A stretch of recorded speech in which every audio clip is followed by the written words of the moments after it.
सदस्य थे, नेहरू जी प्रधानमंत्री थे। नेहरू जी की किताब selected works of Jawaharlal Nehru में एक और उल्लेख आता है।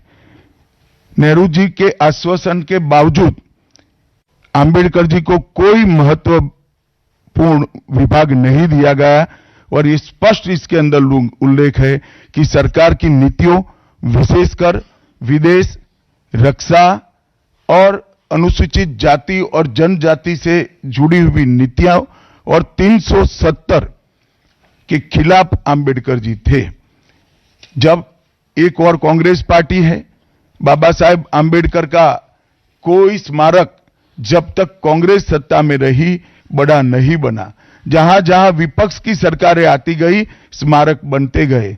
भारतीय जनता पार्टी की सरकारों ने और नरेंद्र मोदी जी की सरकार ने बाबा साहब के जीवन के संबंधित पंच तीर्थ का विकास किया। मध्य प्रदेश में महू, लंदन में वो स्थान जहां बाबा साहब पढ़ते थे, नागपुर में दीक्षा भूमि, दिल्ली में महापरिनिर्वाण स्थान और महाराष्ट्र के मुंबई में स्थित चैत्य भूमि का विकास करने का काम भारतीय जनता पार्टी की सरकारों ने किया। 19 नवंबर 2015 को नरेंद्र मोदी जी ने आंबेडकर जी के सम्मान में 26 नवंबर को संविधान दिन घोषित किया। डॉक्टर आंबेडकर इंटरनेशनल सेंटर की स्थापना भी की। 2018 में प्रधानमंत्री नरेंद्र मोदी जी ने महापरिनिर्वाण स्थल पर डॉक्टर आंबेडकर स्मारक का उद्घाटन किया, जो लगभग 2 एकड़ में फैला है। मित्रों, मैं आज जब आप सबके सामने उपस्थित हुआ हूं, तब राज्यसभा में मेरे बयान को तोड़ मरोड़ कर पेश किया गया। मेरा मीडिया के सभी मित्रों से आग्रह है, कांग्रेस ने सार्वजनिक जीवन में ये जो पद्धति की है कि बयानों को तोड़ मरोड़ कर पेश करना, हो हल्ला मचाना और भ्रांति खड़ी करना। पहले उन्होंने नरेंद्र मोदी जी के भी एडिटेड बयानों को सार्वजनिक किया। चुनाव जब चल रहा था, मेरे बयान को एआई का उपयोग कर एडिट किया गया और पूरे देश में इसको प्रसारित करने का घृणित काम किया गया। और आज आंबेडकर जी के लिए मेरी बात को तोड़ मरोड़ कर वो पेश कर रहे हैं। मैं स्पष्टता के साथ कहना चाहता हूं, मीडिया को विनती भी करना चाहता हूं कि मेरा पूरा बयान जनता के सामने रखिए। मैं वो पार्टी से आता हूं जो पार्टी कभी आंबेडकर जी का अपमान नहीं कर सकती। पहले जनसंघ और फिर भारतीय जनता पार्टी ने हमेशा आंबेडकर जी के सिद्धांतों के आधार पर चलने का प्रयास किया है। जब जब भारतीय जनता पार्टी शासन में रही, आंबेडकर जी के सिद्धांतों का हमने प्रचार किया है, प्रसार किया है। आरक्षण को और मजबूत करने का काम भारतीय जनता पार्टी ने किया है।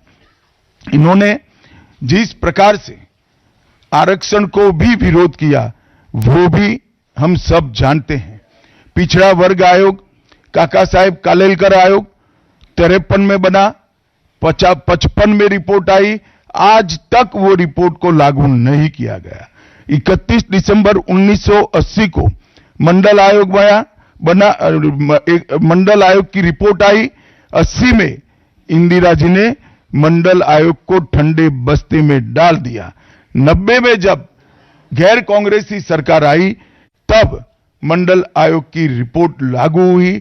उस वक्त राजीव गांधी विपक्ष के नेता थे और जब मंडल आयोग की रिपोर्ट लागू हुई, प्रस्ताव संसद में आया, राजीव जी ने अपने जीवन का सबसे लंबा भाषण ओबीसी के आरक्षण का विरोध करने के लिए किया।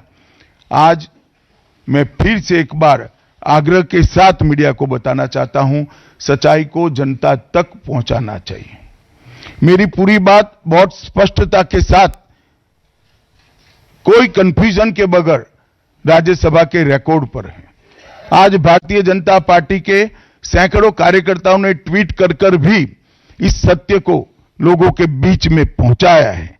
और जिन्होंने जीवन भर बाबा साहेब का अपमान किया, जिन्होंने जीवन भर बाबा साहब के सिद्धांतों को दरकिनार किया, जिन्होंने जब तक सत्ता में रहे बाबा साहब को भारत रत्न मिलने नहीं दिया, जिन्होंने जब तक सत्ता पर रहे आरक्षण के सिद्धांतों की धज्जियां उड़ाई, वो लोग आज बाबा साहेब आंबेडकर के नाम पे भ्रांति फैलाना चाहते हैं।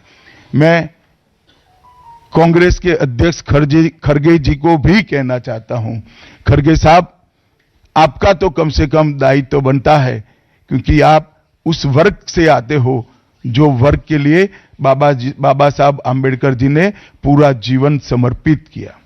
आपने कम से कम कांग्रेस के एक कुत्सित प्रयास में सपोर्ट नहीं करना चाहिए था।